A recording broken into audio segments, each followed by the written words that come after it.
మీరెప్పుడైనా ఈ మీ గ్యాప్ వచ్చిందని మధ్యలో మాట్లాడుకున్నారు కదా, అప్పుడు ఆమె నటించిన సీరియల్స్ చూడడం కానీ, ఆమె యాక్ట్ చేసిన సినిమాలు చూడడం కానీ చేశారా? అలాంటివి ఏం చేయలేదు సార్. అంటే ఆమె ఏ సీరియల్ చేస్తున్నా కూడా మీకు చెప్పలేదా?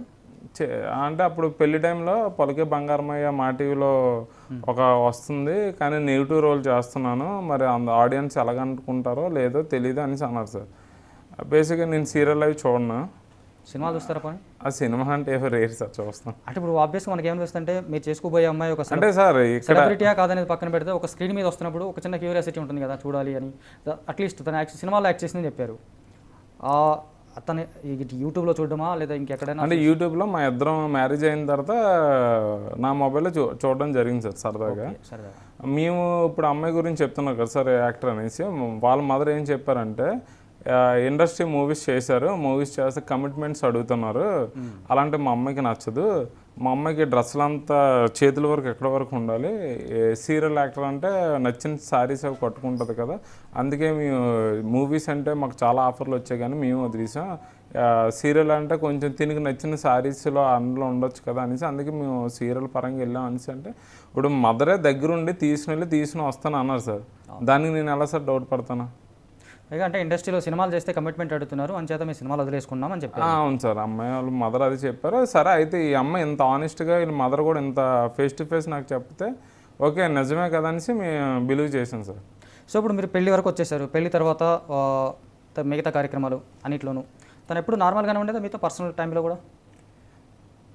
సార్ పర్సనల్ టైం అంటే నాకు తెలిసి హైదరాబాద్ వచ్చిన తర్వాత ఒక షేడ్ చూశాను, పెళ్ళికి ముందంతా ఒక షేడ్ చూశాను సార్. ఓకే, అంటే నేను పెళ్లి తర్వాత మీరు వైజాగ్లో ఉన్నంత వరకు హ్యాపీ. పెళ్లి టైంలో తను చాలా యాక్టివ్గా నవ్వుకుని అందరికీ మర్యాదలు అవి ఇచ్చింది సార్. మేము ఇలా అంటే ఈ మాత్రం పేషెన్స్ ఉండాలని మేము అనుకున్నాం సార్. ఎప్పుడైతే హైదరాబాద్ వచ్చామో ఈ చూసిన పర్సన్ వేరు, ఆ పర్సన్ వేరు సార్. సో అక్కడ సీరియల్ యాక్ట్ చేయడానికి వచ్చినట్టుగా మీ దగ్గర పర్ఫార్మెన్స్ ఇచ్చింది అంటారు. అది నాకు recently February 15th 16th sir నాకు క్లారిటీ వచ్చింది సార్, తను నాతో చేసిన సీరియల్ యాక్టింగ్ అనేసి. సో పెళ్లి తర్వాత మీరు హైదరాబాద్ అంటే మీరు పెళ్లికి ముందు మాట్లాడుకోలేదా? తన పెళ్లి తర్వాత మన ఇద్దరం ఎక్కడ ఉండాలి, ఇక్కడే ఉండాలి, వైజాగ్లో ఉండాలి, మీరు అట్లా మీరు ఇందాక అంటున్నారు పేరెంట్స్కి బాగాలేదు. నేను బేసిక్గా తనకి చెప్పాను, తను అడిగాను సార్ మీరు వైజాగ్లో ఉంటారా హైదరాబాద్ అనేసి. అంటే నేను నాకు కంఫర్టబుల్ అక్కడే కానీ మా ఫాదర్కి ఏ టైంలో ఎలా ఉంటుందో తెలియదు, మా ఫాదర్ని నాకు చాలా ఇష్టం, దాన్ని బట్టి చూసుకోవాలి, అతనికి నచ్చిన అమ్మాయి నువ్వు పెళ్లి చేసుకుంటున్నావు, మన ఇద్దరం హ్యాపీగా ఉండి అతను చూసుకోవాలి అది అంటే. ఆ వీక్ ఒకసారి నాకు షూటింగ్ అయితే నేను వస్తాను, ఒకవేళ నాకు అవ్వకపోతే నువ్వు వద్దు కానీ అనేసి. అంటే సరే ఏదో చూద్దాం, ఒకవేళ ఇన్ కేసు ఏదైనా అయితే ఫైనల్లో చూస్తే ఒకరోజు మనం సెటిల్ అయిపోదాం, ఎక్కడో దగ్గర ప్లాన్ చేసుకుందాం అని చెప్పాను సార్. సో మీకు సంబంధించి లైఫ్ ప్లాన్స్ క్లియర్గానే ఉన్నాయి. అటు వచ్చేసి మీరు హైదరాబాద్ వచ్చిన తర్వాత తనలో ఇంకో కొత్త యాంగిల్ చూశానన్నారు. ఆ కొత్త యాంగిల్ అని మీకు ఎందుకు అనిపించింది, అంతకుముందు ఎందుకు అనిపించలేదు? అంటే ఇంట్లో ఉన్నప్పుడు అంత సార్ వీడియోస్ అవి ఉన్నాయి సార్ మాది, మేము క్లోజ్గా ఉన్నప్పుడు చాలా యాక్టివ్గా ఏదో నేనంటే ఇష్టం అన్నట్లే ఉన్నాయి సార్. ఓకే, నేను నిజంగా ఈ అమ్మకి నేనంటే ఎంత ఇష్టమని నేను కొంచెం డీప్ అవ్వాల్సి వచ్చింది సార్. హైదరాబాద్ వచ్చిన తర్వాత ఒక వీధి కుక్కను చూడటం చూసింది సార్ సడన్గా. ఇంత ఒక 1 month లోపు అన్నారు కదా మీరు? 1 month sir, correct 1 month 1 day sir, 31st days sir అంతే. 31 daysలో కొత్త ఐశ్వర్య కనిపించింది, కొత్త అడ్డాల ఐశ్వర్య కనిపించింది సార్. అంటే మీరు అడిగారా? అంటే కొత్తగా కనిపించడం అంటే తను అంటే మీరు చెప్తున్నారు చాలా చోట్ల సిగరెట్ తాగింది, మందు తాగింది సార్. ఇప్పుడు ఎప్పుడు ఇలాగ ఉందంటే నేను కొంచెం క్లోజ్గా మూవ్ అయ్యి నేను మాట్లాడడం జరుగుతుంది సార్. ఒకసారి సడన్గా హైదరాబాద్ రాగానే చాలా అగ్రెసివ్గా ఉండిపోయి అంత సీరియస్గా హస్బెండ్తో ఉండాల్సిన పని లేదు కదా సార్. అవును, నేనేం తప్పు ఏం చేయట్లేదు కదా సార్. కానీ అమ్మాయి అడిగింది ఇలాగా సో పార్టీ కావాలి ఫ్రెండ్స్ అంటే నేను అడిగాను సార్. ఆల్రెడీ పెళ్లి మ్యారేజ్లో నేను ఇచ్చాను పార్టీ, మెహందీ ఫంక్షన్లో ఇచ్చాను పార్టీ, మళ్ళీ ఎన్నిసార్లు పార్టీ అంటే అవ్వదు కదా, నీకేం కావాలంటే. మెహందీకి హైదరాబాద్ నుంచి వచ్చారా తన ఫ్రెండ్స్? వచ్చారు సార్. ఎంతమంది వచ్చుంటారు? 2 అమ్మాయిలు వచ్చారు సార్. అంతే? అబ్బాయిలు ఎవరు అలా? అబ్బాయిలు సమ్ పర్సన్స్ వచ్చారు సార్. అది ఓకే, ఆ పర్సన్స్ ఇప్పుడు ఉన్నారు తన లైఫ్లో? ఇప్పుడు ఆ పర్సనే కదా సార్ చూసాం. సో తన దగ్గరే ఉండి తన పసుపు దంచినప్పుడు ఆ పర్సన్ వచ్చారు, మొత్తం ప్రతి పెళ్లి టైంలో కూడా అతను వచ్చారు సార్. ఓకే, సో ఇప్పుడు మీ ఇద్దరు విడిపోవడానికి అతను హైడ్ చేశారు సార్.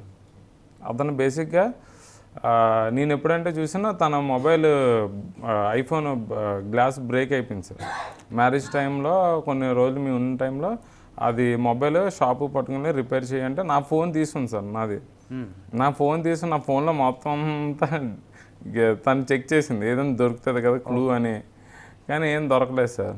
తర్వాత తన ఫోన్ నేను మామూలు అంటే హైడ్ పిక్లో ఒక పిక్ చూశాను సార్. సమ్ పర్సన్ కాల్కి దండం పెడితే నేను పెద్ద పట్టించుకోలేదు, ఎవరో పెద్దోళ్ళు కదా సరే కదా నేను లైట్ తీసుకున్నాను. అంత అనుమానంగా చూసే టైప్ అయితే అప్పుడే అడుగుతాను సార్. నేను చూడలేదు, సరే ఇంకెందుకు ఏదైనా ఒక టైం వచ్చిన తర్వాత అన్నీ అడుగుదాం, రాంగ్ అనిపిస్తా అనేసి నేను ఆ ఉద్దేశం పైన ఉన్నాను సార్.